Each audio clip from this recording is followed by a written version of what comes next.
nada, todo eso así. Y se ponía la ropa para que se blanqueara al sol y al sereno, porque ahora ya no cae el sereno, pero antes, como eso de las 6 de la tarde, a la hora del crepúsculo, corría una ligera brisa, que ese era el sereno. Y las plantas amanecían cubiertas de una llovizna que era el rocío. Ahora ya no hay rocío. Mi mamá sacaba a blanquear la ropa al sereno. Al sereno, sí. Quedaba la ropa, era de ley, al sol y al sereno. Y la ropa olía muy buena. ¿Se acuerda cuando se almidonaba la ropa al plancharla? Y se le ponía otra cosa que se llamaba, en mi tierra se le llamaba el tinker. Aquí no me acuerdo cómo se llamaba, al almidón, porque todas las fundas de las almohadas iban almidonadas, las servilletas almidonadas, los delantales almidonados, los encajitos de nosotros del vestido, lo que sea, iban almidonados. Los cuellos y los puños de las camisas. Sí, eran almidonados, y había personas que dedicaban nada más a arreglarle eso a las camisas, porque le sacaban brillo. ¿Recuerda usted las planchas que se calentaban en las brasas? Eso era lo que se usaba, las que hasta se ponen el carbón, porque era carbón de madera. De encino. Era el mejor, porque ese no se hace ceniza, el otro era pufo, se iba luego. Pues ponían los pedazotes, los trozos de carbón así, en el anafre, y las planchas paraditas. Había que tomarlas con un trapo arriba para no quemarse. Hasta había figuras, unos gallitos y pollitos y todo eso para coger. Y para que corriera bien en el almidón, se le ponía a la plancha un poquito de cera o de parafina. Y ahí estaba una muñequita así, le hacían así. Se untaba. Y ahí va. Y la ropa se dejaba secar, pero para poderla planchar se rociaba. Por ejemplo, iban a planchar en la tarde, en la mañana rociaban la ropa, le hacían una bolita en sus bandejotas, que había grandotas, o bateas de madera, ¿se acuerdan, padre?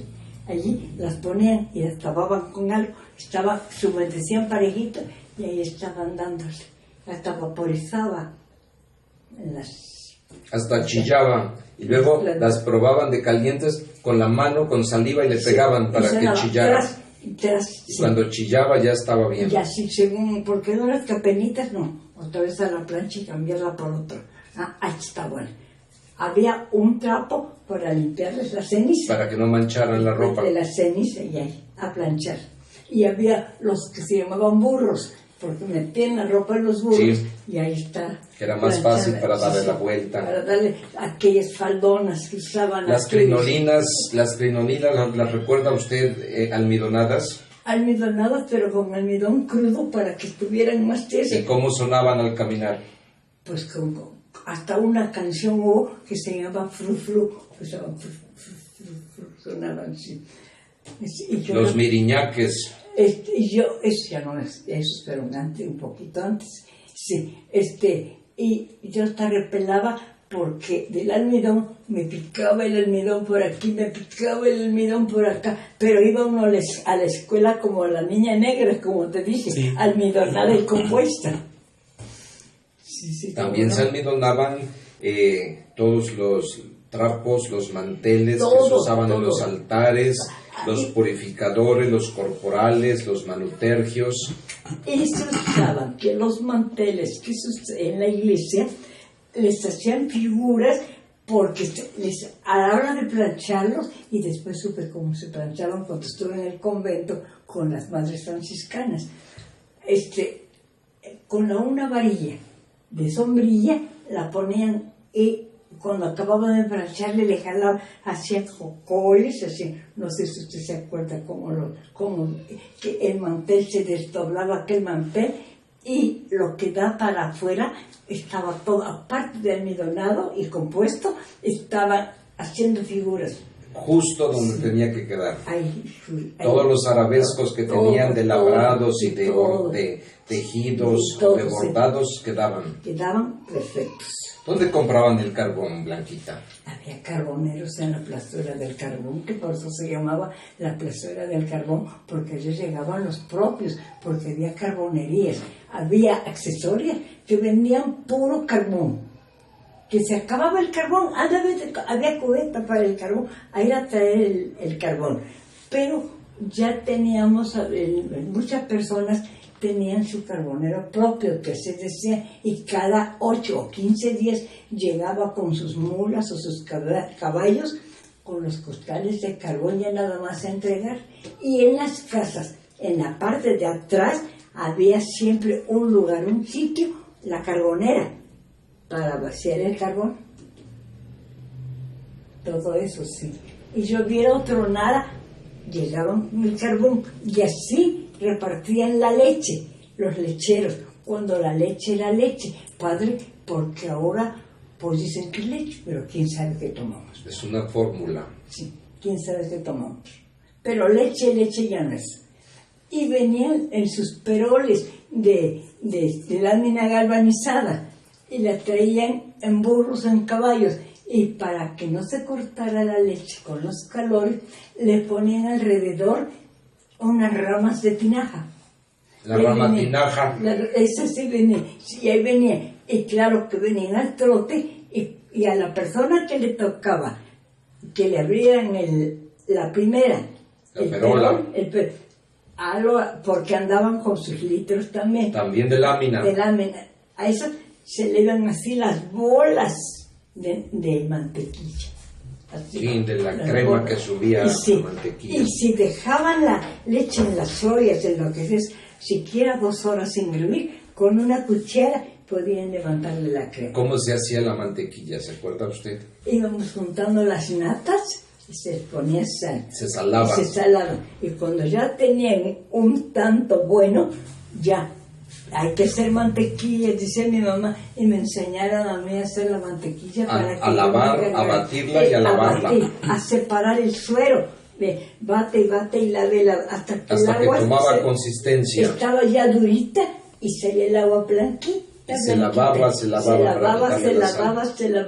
y ya estaba una mantequilla amarilla y exquisita para comerla con un pan de bolillo de la Esmeralda, que era riquísimo, abrirlo, ponerle su mantequilla y endulzarla con una miel de abeja que vendían también en las casas de panal, miel de panal.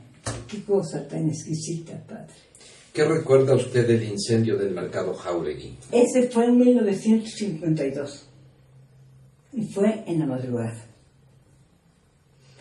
cuando empezó, porque el mercado, la estructura era cuadrada, pero por dentro tenía los puestos así en redondo y estaban separados. La primera vuelta había las cenas de granos y de esto. Luego había aquí otra para vender la verdura. Y en medio se vendían flores. Y para comunicar uno con otro, aquí había callejoncitos y allí había puestos por ejemplo, de cosas que vendían allí, cosas de palma, como los sopladores, se vendían los rollos de hojas de totomole para los tamales, esas cosas vendían allí. Pero en esta parte de aquí, antes de entrar a donde estaban las flores, había accesorios todo alrededor, o donde había fondas. Esas fondas eran de 2 pisos. Abajo estaba la fonda y luego se subía una escalera de mampostería y había un cuarto arriba para que podían vivir o dormir ahí todititos, y dejaron una veladora prendida y se cayó y eso provocó el incendio. Y se acabó, porque no había bomberos aquí en Jalapa. ¿Ese fue el motivo del paso al mercado de San José? Pues no se pasó a San José, en parte. De inicio. Sí, porque entonces se usaron las calles que ahora son Constitución y Abasolo, allí salieron a poner sus puestos. Allí. Y el mercado de San José fue esto, allí había un jardín con unos árboles muy bonitos y sus banquitas y todo, porque la Acción Católica yo pertenecí a la de San José, no a la de Catedral, sino a la de San José, por este motivo. En Catedral no había ACJM, la de los jóvenes. Y en San José sí había para los jóvenes como el padre Cordera. Juan José Cordera, un autodidacta. Ahí estaba él. Y entonces se pasaron los muchachos para allá, mejor dicho, se fundaron y ahí se fueron. Y yo quería enterar, entonces entré a San José, pero me dijo mi mamá, solamente que entre Enrique también y ya van y vienen ustedes juntos. Mi hermano el menor, que íbamos juntos, nos llevábamos 2 años nada más, y allí íbamos a San José. Y yo era vasalla de Cristo Rey también en San José. Allá, que teníamos, no había misas en la tarde, porque todavía no estaba Vaticano II, y entonces era un rosario. ¿Qué recuerda usted de las misas antes del Concilio Vaticano II? Muy largas, padre. O sería porque me tocaron de niña y uno de niños muy inquieto y yo sentía y que eso de estate quieto y estate aquí, pues yo sentía las misas largas, y no entendía yo nada. ¿Usaba usted mantilla? Sí, la usábamos todos, y se usaban otras como servilletas, bueno, voy a decir así, de tul, con un encajito alrededor de este tamaño, que aunque sea eso se ponían en la cabeza, y las personas que no llevaban nada veían que se tapaban hasta con el pañuelo. Con el pañuelo para entrar. Para poder entrar a la iglesia. Hasta Vaticano II fue cuando ya nos dieron permiso de entrar con la cabeza. ¿Se acuerda usted de las filas para mujeres y para hombres en la iglesia? El lado izquierdo era para hombres. El Evangelio. Y del lado derecho para mujeres. El lado de la epístola. En la doctrina nos separaban, ya sabíamos, ya ni había necesidad, ya sabíamos qué lado nos tocaba. El lado del Evangelio y el lado de la epístola. Allí. Y mi hermano Enrique entró de acólito con el padre Trejo. ¿Qué recuerda usted de don Enrique Trejo? Pues, en primer lugar, que era muy amable. Y le gustaban mucho los niños, jalaba mucho a los niños. Como era de Orizaba, y en Orizaba estaba el hermano de mi papá, por lo natal y todo, pues se hizo un poquito más estrecha el trato. Y pasaba por Enrique, para ir a misa. Y otra cosa, yo decía, ay, quién fuera hombre, para ver qué cosa es el padre, porque yo no veo qué cosa es el padre, pues no le veía yo más que la espalda. Le veíamos al padre y yo quería saber qué cosa es el padre del otro lado y yo de este lado y el padre dándome la espalda, yo le veía y en las misas había hasta 2 evangelios. El último evangelio se cambiaba en un cuadrito, estaba el evangelio de San Juan. Se llamaban sacras. Sí, y se pasaba al otro lado. Sí. Se llamaban sacras. Sí, cómo no. Y se rezaban varias oraciones después de la misa. Se rezaban. Y toda la misa se hacía en latín. Y don Antonio Mendoza tenía en los corazones, porque era vecino, tenía un grupo en la doctrina de niños para cantar las misas en latín. Y yo me sabía el Padre Nuestro, el Sanctus, el Credo, todo en latín, porque lo cantábamos en latín. No sabíamos qué, pero cantábamos nosotros en latín. ¿Qué recuerda usted del padre Juan José Cordera? Muy animoso. Era muy animoso, le gustaba hacer piezas de teatro, hacer fiestas, hacer todo del padre Cordera allá en San José. Sí, cómo no, que veníamos a hacer cuando había función de teatro, en el Callejón de Rojas junto de donde, subiendo aquí por el parque, acabándose la propiedad, o no sé si era del municipio, había un galerón grandote, y ese no sé si lo alquilaban o era de la iglesia. Allí se iban a hacer las fiestas de la Acción Católica. Y en los corazones, cuando eran las fiestas del catecismo, porque después de que terminaba el catecismo, en los corazones pues nos daban unos boletitos y los juntábamos, porque a fin de año había la kermés y con esos boletitos podíamos comprar lo que queríamos, que si una poca de nieve, que si un refresquito, que entonces usaban las gaseosas, las de canica, que les unieron la canica y ya estaba abierta la botella, que un pambacito compuesto, que si una nieve, eso con un tamal, con los boletos de la doctrina. Esto te cuesta 3 boletos, esto te cuesta 4 boletos, y ese era con lo que uno compraba todo eso. Esa era técnica de San Rafael Guízar para llevar a los niños al catecismo. En toda la diócesis de Veracruz se tenía eso por disposición de... Se daban boletos, y así hervía de niños. Y nos hacían las fiestas en la casa de los Chimas o en la casa de don Clemente Gándara, que era el dueño de la pescadería más grande que había en Jalapa, aquí. O nos hacían días de campo en las lomas de Segura. Esas estaban, pues, de donde está la Piedad, un poquito para arriba, ahí estaban las lomas de Segura, y allí nos llevaban las catequistas. Y íbamos como quien cuida tu dinero, cuidábamos nuestros boletos, pues y con eso íbamos a comprar. Sí, todo eso. Por eso yo siento tal vez que era un ambiente más sano, padre. Mucho, mucho más sano. Muy familiar. Había comunicación entre padres e hijos. Hoy creo que pasan 24 horas y 72 horas y un papá no sabe cómo anda el hijo. Y la mamá, pues ya la persona que está en la cocina ya la cuidó, y la televisión ya hizo las veces de ella, y ahora la computación. Había respeto a los padres. Mucho, y a las gentes mayores.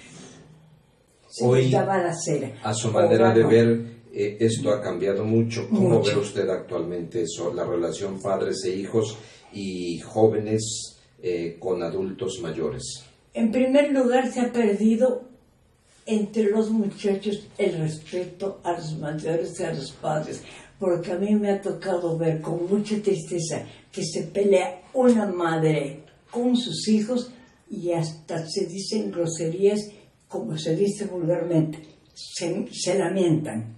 La madre y el hijo, y la hija a la madre. Con tristeza lo he visto y con amargura, padre. Pero lo he visto. Así es. Ya no hay respeto a los padres, mucho menos a los mayores. Piden a los muchachos en la calle, ya a una persona mayor ya no le dan la cera. Y antes le habían enseñado a uno que teníamos que darle la cera a una persona mayor. Ahora no. Efectivamente, ahora si pueden la tumban. A mí ya me tiraron, padre. Ah, bueno, no he dicho mentira. A mí ya me tiraron. Y todavía se voltearon y me dijeron, ¿qué se cayó usted? Y yo todavía irónicamente le dije, no, me acosté. Y ni siquiera la mano me dio, si no ha sido por otras personas que pasaban. Y esta mano me la zafé, porque a la hora de caer metí la mano. Cuando yo me levanté de allí, que ya no podía apoyarme, tenía yo la muñeca luxada, que tuve que ir hasta que me la pusieran en su lugar y todo. ¿Cómo era el amor a la patria y el sentido cívico en Jalapa en esos años? Yo estuve en una escuela católica. Comenzábamos porque antes de entrar, antes de abrir los libros o alguna cosa, rezábamos o el Ave María o el Padre Nuestro. No sé si los lunes, miércoles y viernes rezábamos el Padre Nuestro, y los otros días el Ave María, pero la rezábamos ahí con ellos. Y ya después estaba muy al tanto de darnos una educación pues no tan laica que digamos, pero sí nos enseñaban.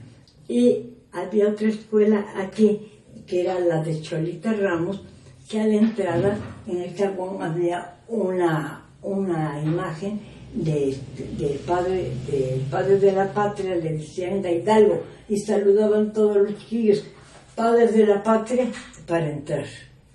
Y Cholita Ramos fue la maestra que sostuvo correspondencia con San Rafael Lizar y Valencia. Sí, eran dos hermanas. Las dos hermanas, pero la principal era Cholita, con lo que ella... Y cuando, esto lo sabe usted, pero le voy a dar para escribir, que yo también lo sé, que cuando se escribía nunca le preguntaban cómo iba el asunto de la persecución, sino le preguntaban, ¿el enfermito cómo está? Ya sabían que el enfermito era la relación del gobierno con la persecución. Iglesia, sí, cómo no.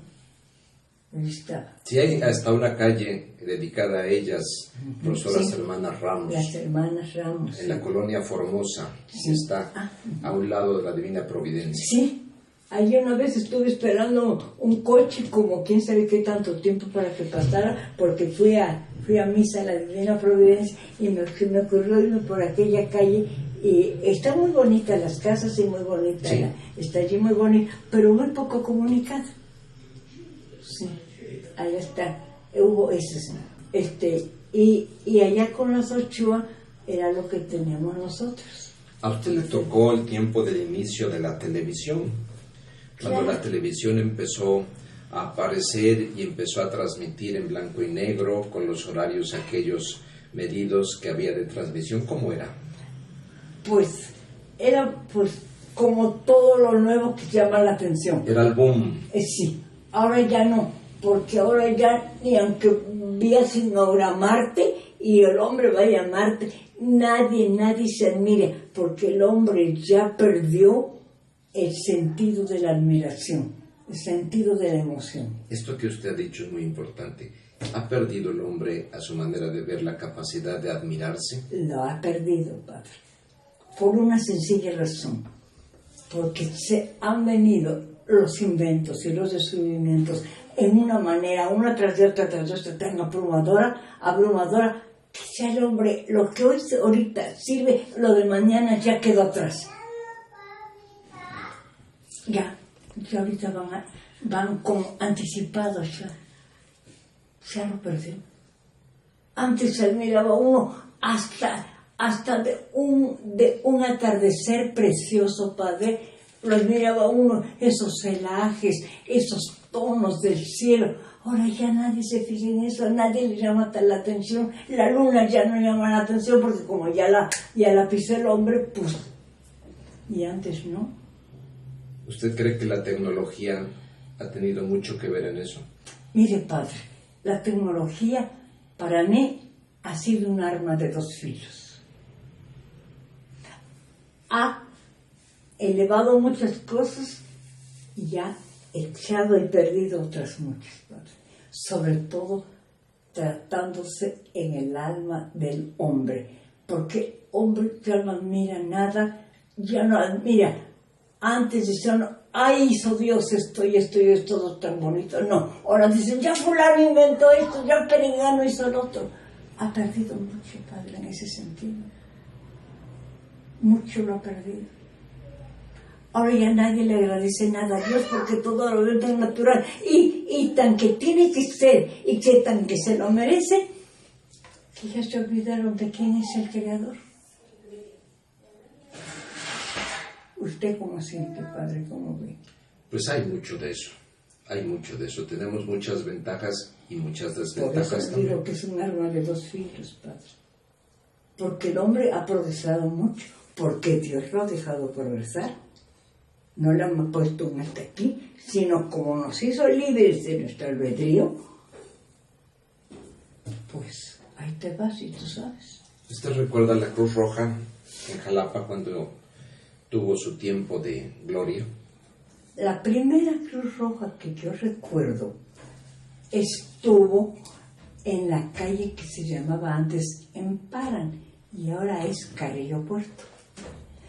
Mis maestros, la primera escuela de las Ochoa, estuvo en la calle de Revolución, como le platicaba yo a usted antes, y después se cambiaron de casa y entonces se fueron a una casa que daba precisamente a donde terminaban para y comenzaba Juárez. ¿Qué? Sí, mi hija, anda, dile, saluda ya, dile, buenos días. Hola, ¿cómo te va? Dile, bien, dile. Qué bueno. Ándale, niña. Qué bueno. Ándale, sí. Córrele, dile que sí. La niña de mí. Sí. Bueno, sí. Bueno, pues entonces, enfrentito estaba la Cruz Roja. Me acuerdo que es la casa en la que vive ahora la familia Escobar. Allá viven ahora. Y me acuerdo porque tenía, ¿cómo se llama? Dos bombillas con la luz roja pintada. Pero esa casa había sido anteriormente la escuela José Ortiz de Domínguez, porque allí terminó la escuela mi hermana. Había también una escuela católica que pertenecía a Rosarito Martínez y se llamaba, no me acuerdo si la Purísima Concepción o la Concepción de María, algo así se llamaba la iglesia, la escuela, y era interna. Y cuando venimos de Oaxaca, ella, porque mi hermana, la única, ella me llevaba 11 años, que 11, me llevaba 11, era mi hermano Clemente, me llevaba 7 y medio años. Es que ella ya vino aquí a Jalapa a terminar la primaria, aquí, y allí estaba, ¿cómo se llama? La escuela, la José Ortiz de Domínguez, y después llegó la Cruz Roja, y después se vino a donde estaba la Cruz Roja, que era una casa de una señora que tenía unas recogidas. En Clavijero. En Clavijero, allí. ¿Ahí recuerda usted a las franciscanas? De aquella época, no. Así no recuerdo a las franciscanas. Inicialmente estuvieron las madres del Sanatorio San Francisco allí. Te dice de cuando vinieron las de Veracruz. Sí. Ay, padre, sí. Pues allí yo estuve con ellas. Por eso le pregunto. Sí, las conozco. Mi hermano se enfermó del corazón y era dirigente. Bueno, tenía un cargo en la mesa directiva de la Cruz Roja y le recetó el cardiólogo que se fuera una temporada a Veracruz. Bueno, ¿y a dónde nos vamos a Veracruz? Porque es cierto que allí vivía un hermano de mi mamá, pero era viudo, vivía él solo. Con un enfermo, ¿cómo vamos a ir? Entonces dijeron los de la Cruz Roja que iban a hablar con los de la Cruz Roja de Veracruz, porque había cuartos de distinción cuando estaban ellas en la avenida, ¿cómo se llamaba la avenida? Ya saliendo de Veracruz, ya con camino para acá. Y dijeron que sí, que allí estuve yo viviendo de pie con las madres. La primera vez estuve casi 3 meses con las franciscanas de Veracruz. Después, la segunda vez estuve mes y medio.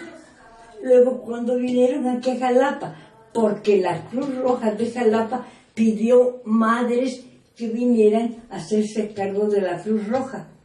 Y vinieron unas madres, pero no eran de la Orden de San Francisco, sino eran de otra orden, que no recuerdo cuál era. Pero tuvieron dificultades con el señor Gonzalo Franceschi, que era el director de la Cruz Roja. De la Cruz Roja. Y se fueron las madres. Nos vamos y que nos vamos, que por dificultades, y se fueron. Y entonces se quedaron sin quien las atendiera. Le pidieron auxilio a la Cruz Roja de Veracruz y vinieron madres de allá. Vino la madre Bernardina, vinieron varias madres que ya conocíamos nosotros. Y el día que llegaron, pues no tenían nada, porque las madres se habían llevado todos de estufa y todito. Y entonces, como no tenían unos conocidos que nosotros, entonces recurrieron a nosotros. y ya nosotros las auxiliamos hasta que el señor Roncetti compró todo, porque hasta trastes y todos llevaron de nuestra casa para ellas, para que pasaran siquiera los primeros días. Por eso, padre, las conozco muy bien. ¿Se acuerda que después se pasaron